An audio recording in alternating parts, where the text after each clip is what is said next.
Federico Gonzalez Waite with us today, and we will talk about open source as always. But today we will explore open source from a government's perspective. We've done that in the past with regulations and legislations, but today we will focus a bit more on what happens when the government decides to use open source. Before we dive into this topic area, Federico, can you please tell us a little bit about yourself? What is your background in tech and what do you do currently? Hi, guys, and everybody watching. Thank you for having me today on the podcast. Just like you said, I'm Federico Gonzalez Waite. I have just left the Mexican government. I had been working within the federal government for about 9 years, leading several institutions in the government. I was for a while at the Ministry of Agriculture, then in Foreign Affairs. Then I went through to be an advisor at the National Strategy Office for the presidency of Mexico. And my last post, which I just recently left, was the CEO of the National Research and Innovation Center of Technology for the country. And that was like all those roles were really interesting. And I think they link completely to open source initiatives because in all of those roles, we were actually launching technology based on open source. Also, if we look back at agriculture, over there we did the National Registry for Agriculture Producers. That was kind of like a first ever project that was done. And it was done 100% open source and 100% cloud computing. So that was quite a big moment because it was about 8 years ago that we launched that. And although Mexico is big, we still managed to locate a lot of points for registration of agricultural producers nationwide. And that was a project that was pretty much about 6 million people registered. So we've been doing like those kind of projects. At Foreign Affairs, we did something to do with the electronic passport. And we'll probably talk a little bit more about those kind of things. But kind of like everywhere that we've gone or I've been one of these promoting voices of open source in the government. Although there was a lot of resistance in many ways, I was one of the ones pushing it forward. And then when I had the opportunity to lead the National Research and Innovation Center of Mexico, that became one of the pioneering points that we needed to develop a whole lot of open source platforms and infrastructure, because we were not just limited to actually developing platforms and systems. We were also doing our own cloud capacities and our own PBX. And I am a true believer that there's nothing that open source cannot do. You just really need a lot of time and a lot of money sometimes, especially when you're doing like these big projects for the government that needs to be scalable and massive.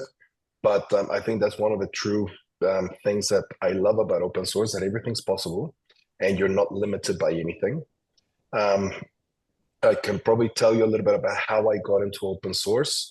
And that was by mere accident. I am not an engineer by education. I'm actually an international business and marketing bachelor, and with a double major in that. And then I studied public policy in Tel Aviv University, and I was actually focused into environmental conflict. So somehow life took me on a path where I returned to Mexico about 10 years ago. I joined a software company based in the city of Querétaro, and they specialized on the implementation of ERP platforms that were based on open source. So somehow I became their marketing and sales director. And I remember sitting in a room listening to the founder and CEO of the company talk about cloud computing and open source and a synchronization of data and databases and data lakes and blah, blah, blah, and all these kind of things that I was sitting there going, what is he talking about? So I remember actually like sitting down with a notebook, and as he blabbed on about how amazing the technology that we were selling was, I kept on writing these topics of saying like, okay, I don't know what this is. I don't know what this is. Don't know what this is. And then I would go back into a conference room that was my office at the time. And I would just start researching. And I did some research and more research and more research. And I pretty much became a self-taught techie And somehow from that company, he was the one that invited me to join him at the Ministry of Agriculture. And all these things that suddenly became things that I understood and know became a very big cornerstone of the work that I would later do in being one of the people that was driving technology in the country. Mexico was pretty much set up in the last administration with about 4 technological leaders, we can say.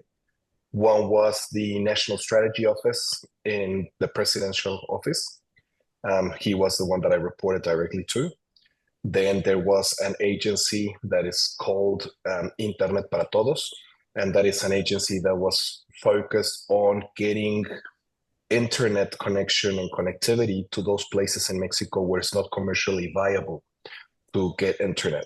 So instead of waiting for a commercial to suddenly decide that there's enough people to get contracts and do it, and the government was going to do it, so we could actually do a real democratization of the content and accessibility online.